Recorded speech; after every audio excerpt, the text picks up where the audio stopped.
Olá meus amigos, aqui é Marcelo Bates do canal Polinizantes, sejam todos bem-vindos. Nesse vídeo de hoje eu vou falar da importância de algumas plantas que são exóticas e não invasoras, tá? Deixando bem claro aqui, essas plantas exóticas que alimentam nossos polinizadores em épocas escassas de alimento.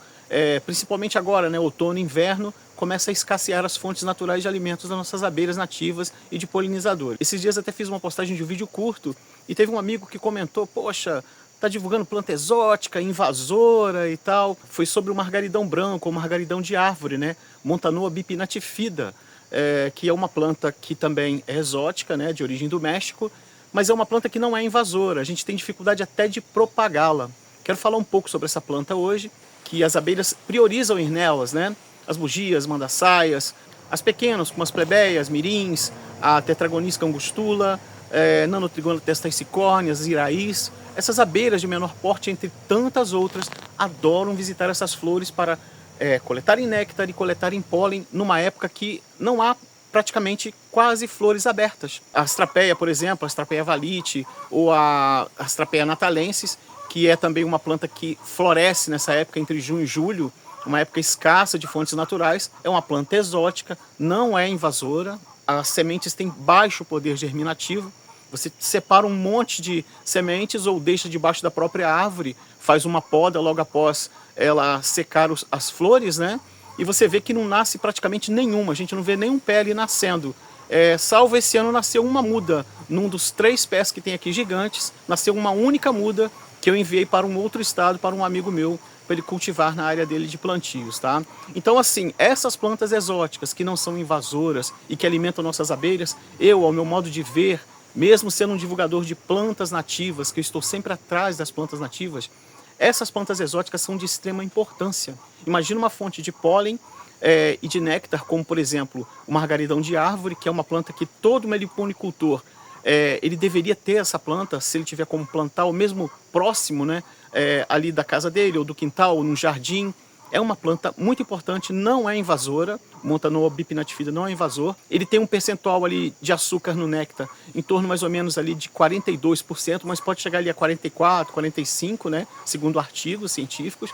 Então, assim, é uma planta que a gente tem dificuldade de propagar, muitas pessoas procuram comigo, mas devido à dificuldade de fazer até o próprio enraizamento, de forma mais natural, que eu procuro trabalhar sempre de forma natural, poucas estacas, você separa aí 20, 30 estacas, nasce ali 3, 4, 5 plantas que enraizam, que brotam com saúde, entendeu? E alguns casos, igual de alguns amigos meus que eu doei a planta, ou que eu vendi também, que eu comercializei, ele não propagou a raiz lá, não tentou enraizar a planta, e o que aconteceu? A planta única que ele tinha morreu e ele ficou sem a planta e procura comigo de novo, porque é uma boa fonte de alimentos naturais para os nossos polinizadores. Vocês vão ver tudo que é tipo de abelha nativa visitando essa planta. E detalhe, ela começa a abrir as flores pela manhã e durante o dia todo você vê permanência de abelhas coletando pólen e néctar nela. Mas por quê? Porque as flores dessa planta, eu noto que elas abrem em estágios diferentes, eu vejo flores começando a liberar os grãos de pólen agora, e quando você chega à tarde, ela já parou, o estágio dela, Ela interrompeu, mas já tem uma outra que abriu logo a seguir e está fornecendo pólen e néctar, entendeu? Então, assim, ela passa o dia todo, várias flores, inúmeras flores, e durante boa parte do mês, o mês todo praticamente, alimentando as nossas abelhas e polinizadores. Isso evita que eu tenha que dar alimentação artificial, que eu tenho que dar xarope fervido, eu não preciso alimentar minhas abelhas, entendeu? E como não é invasor, isso é muito importante. O margaridão das flores amarelas, o Titônia diversifolia, ele, por exemplo, é uma planta extremamente invasora. E é uma planta nossa, é uma planta nativa daqui. E tem um detalhe, é importante para as abelhas de maior porte, para beija-flores também, muito usado em agrofloresta, além de servir para os polinizadores, tem essa propagação absurda, As sementes, quando passam um estágio que secam bastante, o que acontece? Elas ficam com poder germinativo maior e nasce planta para todo lado. Sem contar que os galhos também do Titônia diversifolia, que é do margaridão das flores amarelas, quando ele deita ao solo ou esbarra no chão, ele já começa rapidamente a enraizar. Ao contrário do margaridão Montanoa bipinatifida, que a gente tem dificuldade para enraizar essas estacas. Por isso que eu recomendo a vocês, importante essa informação que está aqui. E há algumas regiões do mundo, que ela é invasora, que ela chega e invade, ela se propaga com facilidade devido ao clima daquele local e região. mas pelo menos aqui no Brasil eu não ouvi falar que o Montanoa bipinatifida, margaridão de árvore ou margaridão branco, tem essa capacidade, pelo menos ainda não ouvi. Ok? Se alguém souber alguma coisa, por favor, mande, porque também há poucos estudos sobre ela. Né? Outra coisa que eu tenho procurado saber sobre essa planta, e que eu já utilizo no margaridão amarelo, é sobre as podas dessa planta para a nutrição do solo. Eu já faço pulverizações com margaridão amarelo, né? Já há bem tempo, na agrofloresta ele é usado, mas a pulverização não. Então eu vim estudando o meio e já utilizo nas minhas culturas de café, planto e pulverizo com as folhas do margaridão. Já faço isso há um bom tempo porque ela tem uma rica tabela nutricional. Agora, as folhas do Montanoa bipinatifida, que é o margaridão de árvore, também há nitrogênio, potássio, cálcio, fósforo. Então, eu já vi que há percentuais também de boro, micronutrientes essenciais para culturas como eu planto aqui do café, milho, entre outros. Há uma similaridade, né, de nutrientes, segundo artigos científicos, dessas duas plantas. E aí eu venho estudando mais. Só que o que eu noto, por exemplo, as folhas do margaridão branco, elas são mais grossas. Elas demoram um pouquinho mais para decompor. E a exemplo da do margaridão Titônia diversifolia, que é o das flores amarelas, a folha decompõe muito rápido. Ela vira um pó em pouquíssimos dias. 2, 3 dias ela já vira uma poeirinha na mão da gente. E isso na diluição é muito mais fácil para a gente fazer a nutrição da planta, utilizando de uma forma para pulverização foliar, como eu venho fazendo já há alguns anos.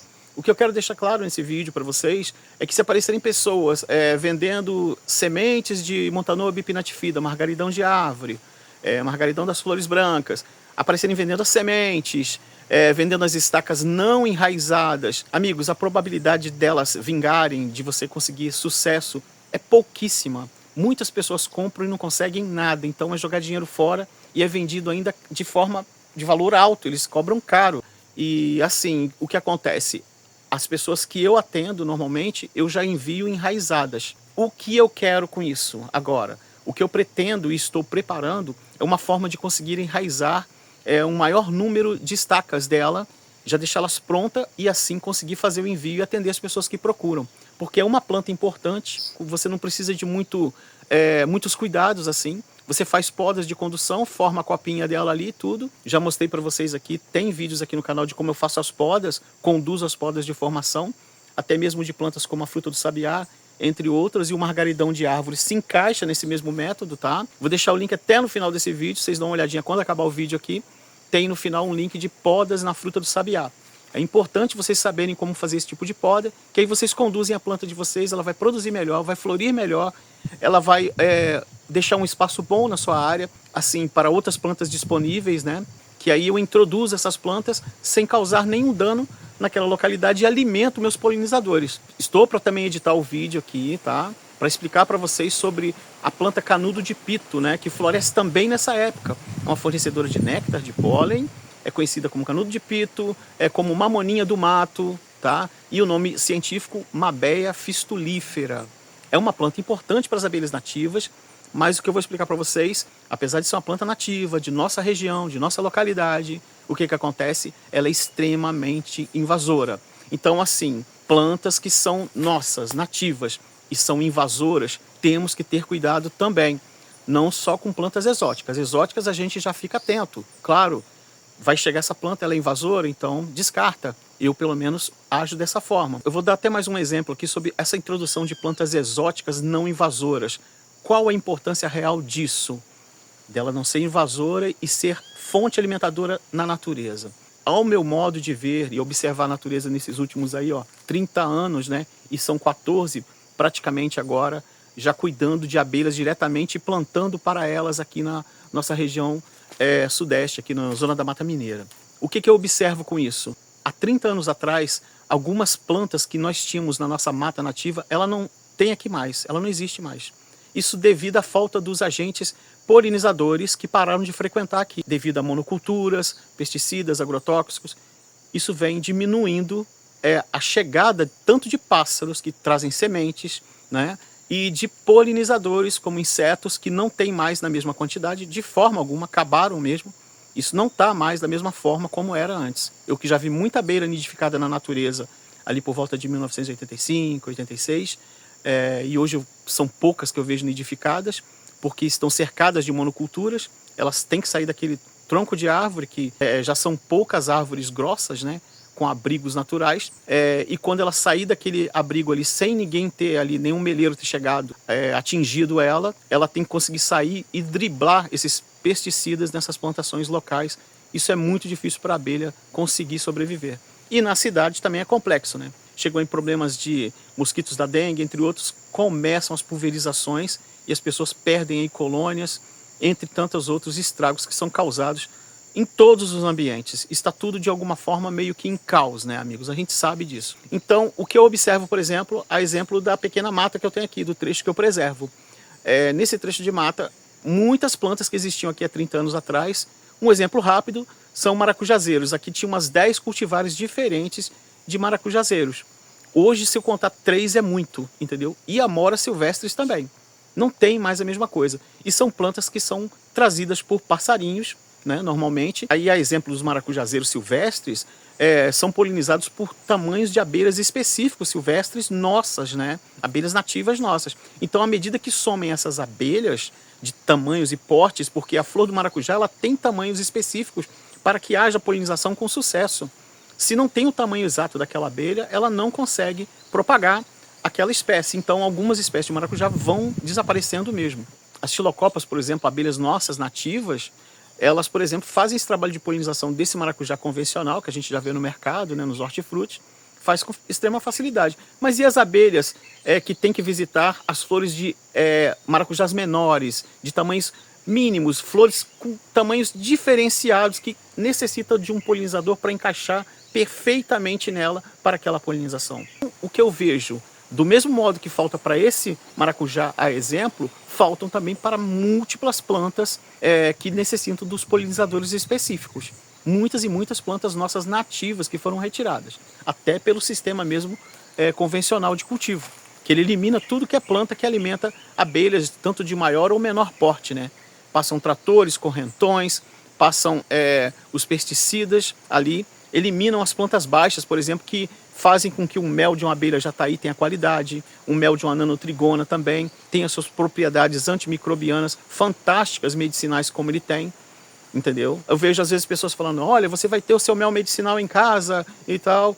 Não tem a flor específica, não há plantas medicinais ricamente como há na nossa natureza.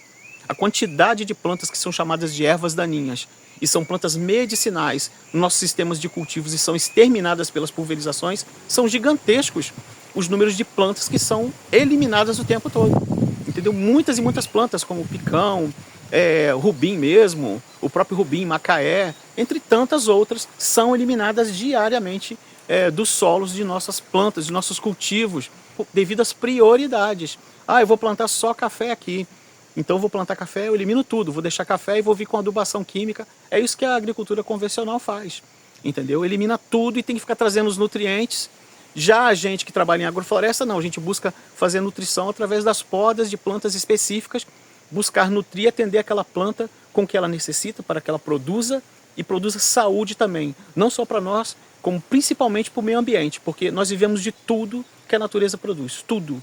E a gente está eliminando esses agentes polinizadores que cuidam da nossa alimentação e mantêm nossa alimentação no prato, na mesa todos os dias. Eu espero que tenham gostado desse vídeo e, portanto, amigos, caso forem comprar o margaridão de árvore ou compre a muda já enraizada, pronta, direitinho ali, né? Viu numa loja e tal. A minha recomendação é não se aventure a comprar sementes dela e nem estacas não enraizadas.